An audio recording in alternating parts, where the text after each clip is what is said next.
De voir Bezrat Hashem un petit Dvar Torah sur la paracha. Il y a quelque chose de très frappant dans l'histoire de Yaakov Avinu.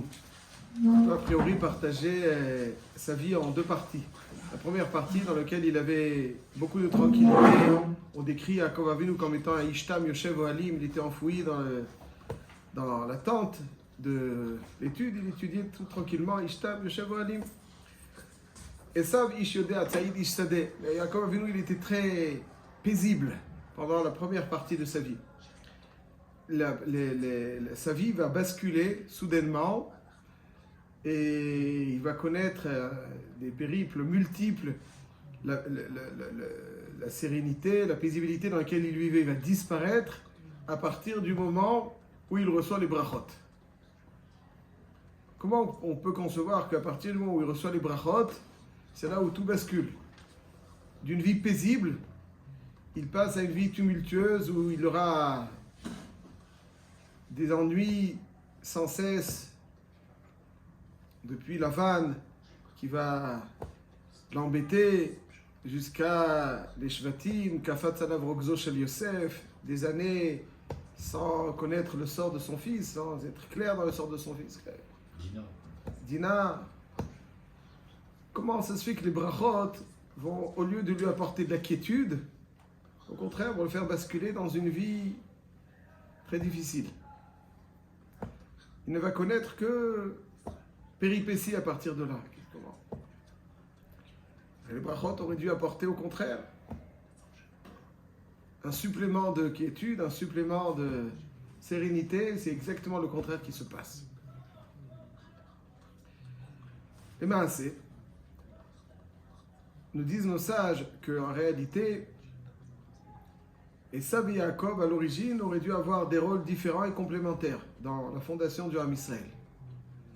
Esav aurait dû être celui qui va donc dans les champs, dans le sens où il va affronter les tentations pour finalement aller tirer ce qu'il y a de bien dans ces endroits et le rallier à Yaakov. Autrement dit, Esav était plutôt, sa avoda initialement, était plutôt celle du Sourmera. Et Yaakov était plutôt celle du Hasetov. Yaakov était protégé, était dans une serre dans laquelle il va devoir, il est moins confronté aux tentations, protégé, il va devoir dorénavant s'investir. C'est son rôle. Mais s'investir, ça veut dire qu'il y a toujours, il doit devoir s'investir. Mais Esav, lui, c'est aller rencontrer, aller à la rencontre de ce qu'il y a de dangereux, aller l'affronter, entre guillemets, ne pas succomber, aller chercher ce qu'il y a de meilleur pour finalement le rallier à Yaakov. Ça, c'était le rôle de Esav et de Yaakov. Tous deux, nous disent nos sages, auraient dû constituer les fondements du Ham Israël, initialement. Esav n'était pas condamné à être un nigo, il était initialement destiné à être le complément de Yaakov Avinu, un petit peu, selon certains, comme Issachar et Zevulun. Parallèlement à Yaakov et Esav, deux rôles complémentaires, il y avait les deux rôles que l'on connaît de Léa et Rachel. Il est marqué que lorsque Akadosh Baruch Hu fait naître un enfant, il fait naître avec donc une moitié de Neshama qui est le Zachar, il y a aussi une autre moitié de Neshama qui est ralliée à cette première moitié et qui finalement va naître chez une fille. Et les deux vont constituer donc une entité. Et Yaakov était rallié à Léa, à Rachel, pardon. Et Esav était rallié à Léa. Esav, c'était Léa. C'est pour ça que Léa a pleuré. Elle pleurait, elle venait Léa Rakot. Pourquoi elle était Rakot? Elle s'est abîmée les yeux. Pourquoi Makara? Les gens disent qu'elle va se marier avec Esav. Mais ils n'ont qu'à dire. Ils n'ont qu'à dire. Si on se met à pleurer sur tout ce que les gens disent, c'est pas bon. C'est pas bon. Surtout une femme d'envergure comme Léa, c'est quoi? Ils vont dire qu'elle va se marier avec Léa. Il a dit non. Alors on va la prendre par force, on va la traîner. Châté qu'elle savait que Beshuresh Nishmata, c'était avec Esav qu'elle aurait dû fonder la moitié du Ham Israël. Exactement comme Yaakov avait le rôle avec Rachel, aussi elle aussi avec Esav. Parce que Esav était un Sourmera Léa, d'ailleurs, sa qualité, c'était Pelech Oda'a, nous dit le Midrash. C'est-à-dire qu'elle savait être reconnaissante, c'est finalement savoir lire la réalité telle qu'elle est. Ne pas fuir dans des bulles illusoires qui transforment la réalité. C'est-à-dire être capable d'accepter, de reconnaître, c'est accepter de reconnaître une réalité contraignante. C'est ça la grande ma'ala. Et c'est ça la grande ma'ala. C'est-à-dire il y en a qui, à chaque fois qu'ils sont confrontés à une difficulté, ils vont tout de suite fuir dans une bulle. Il y a des bulles illusoires comme ça. Et ça existe. Aujourd'hui, c'est encore plus accessible. Et au lieu de voir la réalité telle qu'elle est, de la vivre avec toutes ses exigences, Léa, c'est Oda'a. C'est-à-dire Oda'a, c'est reconnaître. Reconnaître, ça veut dire que accepter ce que l'autre m'a fait comme bien, ne pas dire il n'a rien fait, et aller s'isoler, donc fuir dans cette bulle pour ne pas avoir de sentiment de reconnaissance, de sentiment de dette envers cette personne. Donc Léa, elle était le complément de Esav parce que finalement Léa, c'était Oda'a. C'est-à-dire quand je vais à la rencontre de ce qu'il y a affronté, donc de ce qu'il y a entre guillemets de dangereux, il faut être capable de cibler, ne pas minimiser, ne pas sous-estimer, ne pas transformer. La lucidité, la clarté dans le discernement, le courage dans ce discernement plus précisément, c'est ça qui permet à quelqu'un d'affronter correctement ce qu'il y a de dangereux. S'il n'a pas le courage du discernement, alors finalement tout lui paraît bon, tout lui paraît gentil. Le courage du discernement, c'est ce qui permet de dire non, ça oui. Et Léa, c'était le complément effectivement de Esav. Rachel, elle, sa qualité, c'est la pnimiout. La pnimiout, c'est-à-dire la qualité, nous dit le Midrash de Rachel, c'est la shtika, le silence. La shtika, c'est l'expression d'un monde riche intérieur. Celui qui sait se taire, c'est qu'il n'existe pas à travers seulement ce qu'il divulgue. Il existe pour ce qu'il est. Yaakov, Ishtam, Yoshev, Alim. Rachel, c'est la shtika, c'est la pnimiout. Donc, ils sont complémentaires, Rachel et Yaakov, et Léa et Esav. Maintenant, il y a quelque chose qui se passe. Esav n'est pas à la hauteur. Il n'est pas à la hauteur. Il va rater donc ce qu'il y a de plus beau dans son rôle.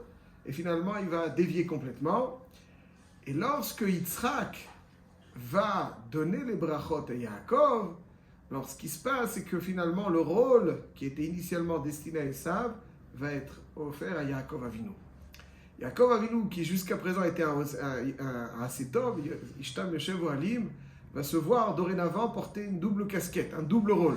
Celui de Esav qui a failli et le sien initialement prévu. Et dorénavant, il va falloir, donc lui qui était paisiblement enfoui sous la tente. Alors maintenant, il va devoir aller affronter le rat. Parce qu'il doit avoir, c'était donc initialement le rôle de Esav. Il va aller chez Lavan, un voyou, un rusé, qui va lui causer des torts et des ennuis. Et il va rester le dos droit. Il ne va pas renoncer, il ne va pas tomber, il ne va pas chuter.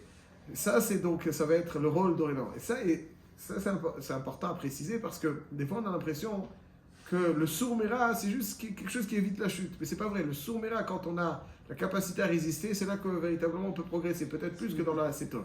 Donc il avait cette dimension à apporter en Am Israël et de sourd-méra, et pour réaliser ce que Esav a failli, lui a dû donc remplacer le rôle de Esav et aller lui-même affronter chez Lavan pour se forger une carapace entre guillemets de sourd-méra pour injecter ses valeurs dans les Shvatim. Et finalement, Léa qui va pleurer pour détacher son essence de Esav, pour le rallier à Yaakov et fonder avec lui. Et c'est pour ça que Léa, elle a eu 6. Ce qu'elle aurait dû avoir avec Esav, elle l'a eu avec Yaakov. Ce qu'elle aurait dû avoir avec Esav. 6, le nombre qu'elle aurait dû avoir avec Esav. Ouais, c'est le koach de la tfila de Esav, c'est pour ça qu'il est à Rakot. Et après, donc, il y aura tout le reste avec les autres. Mais elle a ce koach. Voilà pourquoi la vie paisible de Yaakov, dès qu'il reçoit donc le rôle les brachot, reçoit le rôle de Esav, donc maintenant sa vie devient plus tumultueuse parce que c'est pas parce qu'il est accablé, c'est parce que dorénavant il a un rôle différent. Il doit inculquer quelque chose au Ham Israël qui l'oblige à passer par cette case de confrontation avec le rat pour finalement y résister et grâce à cela injecter à sa descendance ce qu'il doit lui offrir. Ça, c'est donc à chaque fois que quelqu'un rencontre des fois des tracas. Alors des fois, il a l'impression qu'ils viennent pour l'accabler. Pas du tout. À chaque fois qu'il y a des tracas, c'est en réalité qu'Hachem réserve à quelqu'un un rôle supplémentaire. Exactement à l'image de Yaakov, il attend quelque chose en lui, il fonde des espoirs en lui, et pour véritablement être à la hauteur, il est obligé de passer par une case de tracas, pour finalement, s'il réussit à passer donc à un étage supérieur, et à cet étage donc l'attend quelque chose qu'il n'aurait pas pu être si ce n'est ces tracas qu'il a rencontrés sur son chemin, ce qui l'ont propulsé vers cet étage. Et ça, c'est véritablement la raison pour laquelle Adraba, parce qu'il a reçu le brachot, donc il doit être confronté à cela. Et finalement, Léa réussira à se détacher de Esav pour se rattacher à Yaakov. Et Ad Kedekach, les tfilotes de Léa vont être appréciées, qu'elle va fonder. Donc ça montre le corps de la tfila, qui est un corps de se détacher de quelque chose qui est dans son essence relié à lui, se rattacher donc à Yaakov. Elle va fonder les 3 shvatim qui font la gloire du Ham Israël, qui ont les 3 titres honorifiques de Keter Torah, Keter Keuna et Keter Malchut. Keter Torah c'est Issachar, Keter Keuna c'est Lévi et Keter Malchut c'est Yehuda. Tout ça c'est Léa. Ça montre que même si elle avait un temps de retard sur Rachel, vu qu'elle était rattachée à Esav, dès que Yaakov va prendre le rôle, bon, il ne va pas faire les 2 rôles avec Rachel. Léa, elle reste en route. Elle reste dans le cadre de la réalisation grâce à cette filote. Et c'est elle maintenant qui va se greffer à Yaakov. Et grâce à cette filote pour fonder donc les Shvatim qui ont tous les titres les plus honorifiques du Ham Israël. Voilà un petit peu le cheminement de la vie de Yaakov. Là où ça bascule, mais ça bascule finalement pour lui donner encore plus d'ampleur et plus d'altitude. Il a peu de Shava même à la fin de sa vie, Yaakov? Les 17 dernières années de sa vie ont été des années où... Mais c'est après avoir accumulé ce rôle d'Asetov, Sourmera. Voilà, une fois qu'il a accumulé ça, alors les 17, Gematria Tov, alors il va, voilà, Chazakova, il va pouvoir... On voit la mida de Shtika de Rachel quand Léa, d'ailleurs je comprends pas très bien, mais Léa lui dit t'as pas suffi de prendre mon mari, tu veux aussi les doudaïm de mon fils.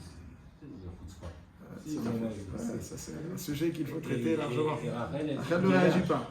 Ne réagit pas. D'autres auraient réagi avec beaucoup plus de placard. C'est le mien. Exactement. Voilà, donc ça c'est la qualité.